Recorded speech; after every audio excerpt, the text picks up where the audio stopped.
channel YouTube Indonesia Seharusnya. Saat ini saya kedatangan para tamu-tamu bapak-bapak yang luar biasa. Pada saat ini saya akan memperkenalkan satu persatu nama bapak-bapak tersebut. Selamat datang Pak di channel YouTube kami Indonesia Seharusnya. Yang di samping kanan saya adalah Bapak Pendeta Yanes Saragi Jahenos. Maaf Pak, Jahenos Saragi MTH MM. Ya, beliau ada di sebelah kanan saya dan sebelahnya adalah Bapak Johnson. Selamat datang Pak. Sebelah kiri saya dari Papua, Bapak Ketua DPD Partai Ibu Papua Tengah, Bapak Hosea. Selamat sore. Dan juga di sebelah Bapak Hosea ada Bapak Bambang. Selamat datang Pak Bambang di channel YouTube kami Indonesia Seharusnya. Baik, saat ini kita akan berbincang-bincang santai bersama dengan empat bapak kita ini yang luar biasa tentang bagaimana keberagaman yang ada di saat ini Indonesia yang seharusnya seperti apa.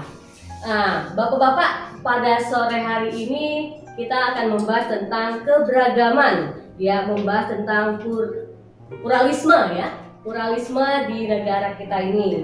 Yang pertama adalah nanti saling sharing saja satu sama lain, kasih pendapat yang kita bisa dapat mengerti bersama, terutama teman-teman yang ada yang nonton saat ini di channel YouTube kita saat ini. Yang pertama adalah apa saja keberagaman di Indonesia. Yang kedua adalah apa saja manfaat dari keberagaman tersebut. Lalu bagaimana cara bersatu dalam keberagaman.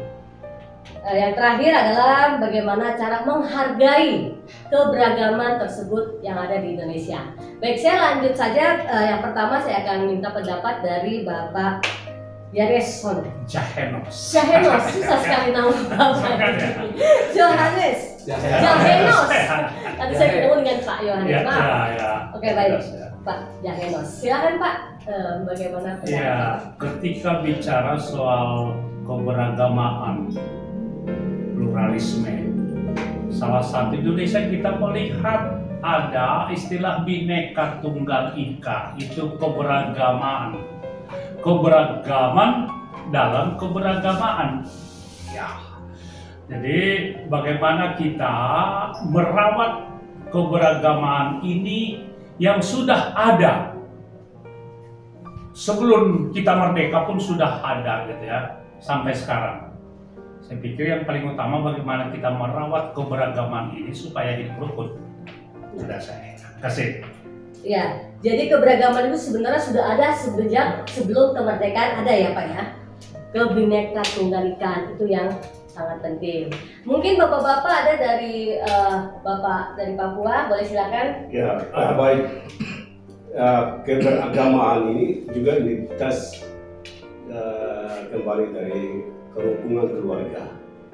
Ini sebuah berfungsi untuk menghargai satu dengan yang lain di Nusantara ini. Ya, ini sangat penting. Ya, karena saya menarik perhatian bahwa lagarnya Partai Indonesia Bangkit Bersatu. Ya, untuk Indonesia seharusnya, karena di situ ada salah satu menghargai satu dengan yang lain di dalam kerukunan, kemudian kampung, lalu untuk ibu kota, kemudian provinsi dan negara NKRI di dalamnya itu beragama. Berarti di situ mendatangkan kedamaian dalam satu dengan yang lain. Iya. Jadi dimulai dari keluarga ya Pak, Keluarga. keberagaman itu ya harus dijaga. Ya. Ya, baik. Mungkin ada lagi yang mau memberikan komentar atau masukan tentang keberagaman yang ada di Indonesia. Pak Bambang, silakan. Iya, kalau kita lihat keberagaman di Indonesia ini itu juga bisa kita lihat di Undang-Undang Dasar 1945 tentang juga kebebasan beragama.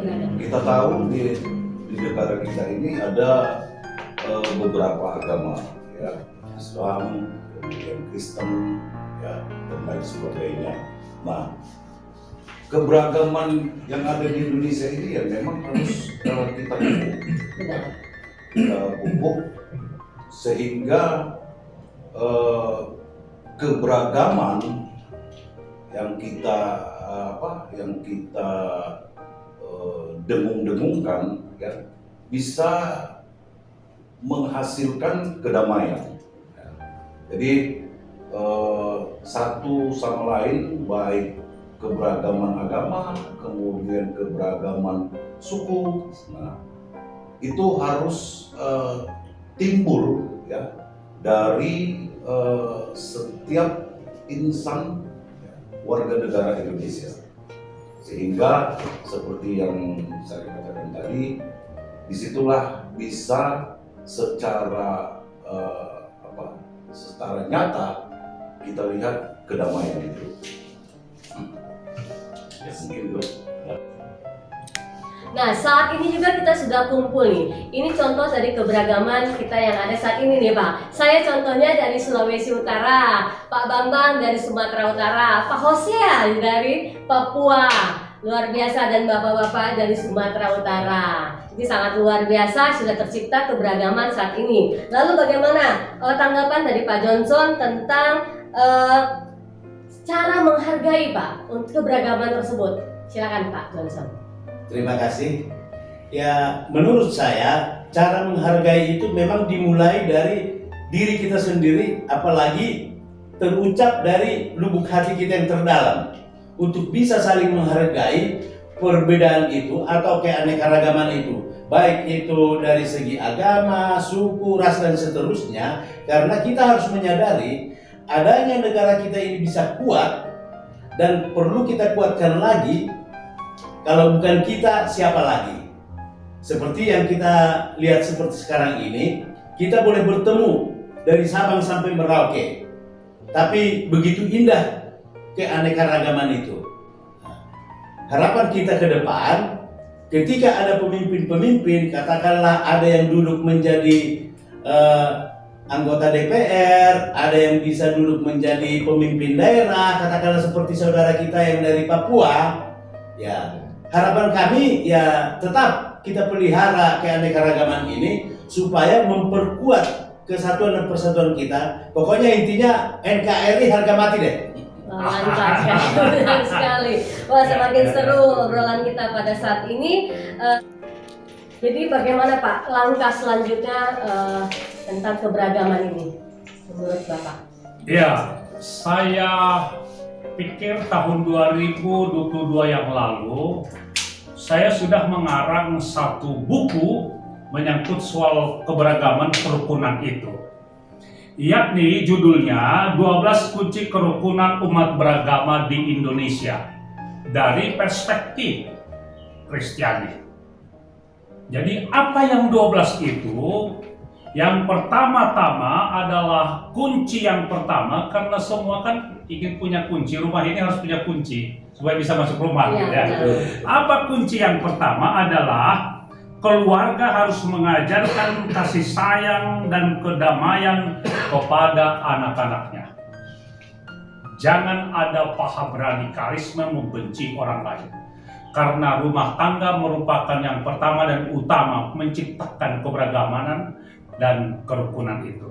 Itu yang pertama. Yang kedua, di rumah ibadah, ajarkanlah kerukunan kepada umatnya.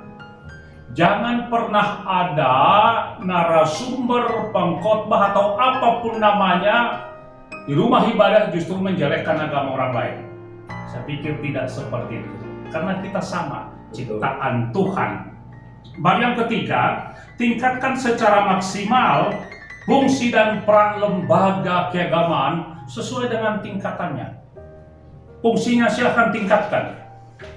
Baru yang keempat adalah pelajari, ketahui, dan imani ajaran agamamu secara komprehensif. Pelajari, ketahui, dan imani ajaran agamamu.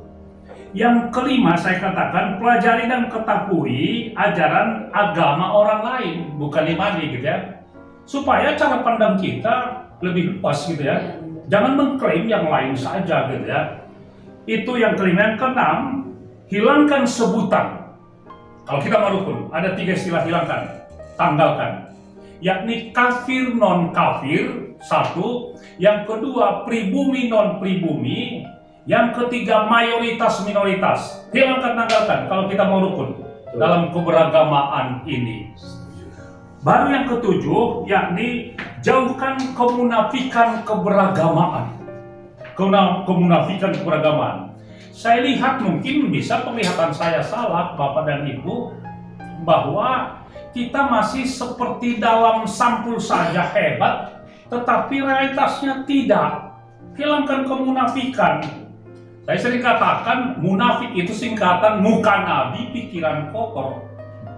Jadi itu munafik gitu ya. Ya, lain apa yang dikatakan, lain yang dilakukan gitu ya. Hilangkan, tanggalkan itu. Silahkan apa adanya, bukan karena ada apanya. Baru yang ke-8, tegakkan prinsip equality before the law. Karena negara kita adalah negara hukum, bukan negara agama, bukan negara sekuler. Jadi semua orang yang memang terlibat di bidang hukum, apalagi menista agama, aparat pemerintah diharapkan begitu tegas dan jelas untuk memberikan sanksi untuk itu. Jangan ada pilih kasih tengah-tengah bangsa ini. Baru yang ke-10, stop mengurusi ajaran agama orang lain. Stop mengurusi ajaran orang lain. Ini agamanya pun belum diketahui dan dimani, tapi dia mengurusi agama orang lain. Jangan urusi yang bukan urusan. Karena itu membuat kita tidak rukun. Baru yang berikut, tinggal sedikit lagi, ke-11, jauhkan politisasi agama. Dukung pemerintah yang sah. Ya, setuju Pak ya? Setuju. Ya. Karena itu yang kita lihat, ada politisasi agama dipermainkan gitu ya, demi kepentingan-kepentingan tertentu. Jadi sekali lagi, jangan ada politisasi agama, apalagi sekarang sudah masuk ke tahun politik. Dukung pemerintah yang sah, karena itu konstitusional.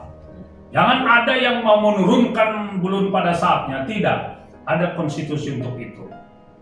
Dengan kepentingan-kepentingan lain, silakan tanggalan. Yang terakhir adalah tingkatkan dialog kemanusiaan. Jadi saya di FKUB di Jawa Barat sebagai pengurus harian, saya pikir dialog menyangkut soal syariah, dogma lain sebagainya tidak usah terlalu panjang kita bicarakan. Yang penting dialog kemanusiaan. Kalau ada banjir, bagaimana kita menolong mereka? Kalau ada hal-hal yang lain, kemanusiaanlah. Ketika itu kita lakukan, maka kita akan hidup rukun. Keberagaman itu merupakan berkat Tuhan, dan mari kita pelihara dalam bingkai NKRI harga mati, seperti kata-kata kita. Terima kasih. Ya. Karena itu, saya pikir supaya tidak hanya di Jawa Barat untuk ini, saya berikan 2 buku kepada saudara saya yang terkasih, Bapak Hosea dari Papua. Ya. Walaupun warna kulit kita berbeda Pak, tapi kita satu dalam keberagaman. Amin. Ya, saya akan silakan. Silakan sosialisikan di Papua supaya semua boleh berjalan dengan baik. Amin. Kita rukun. Terima kasih.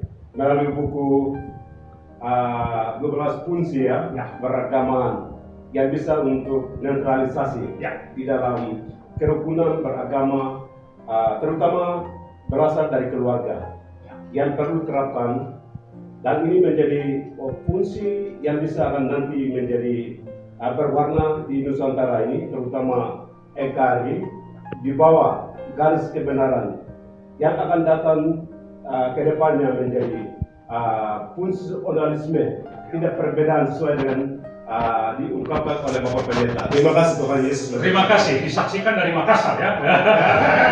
Saksikan sama-sama yang lain dari Jawa, dari mana-mana.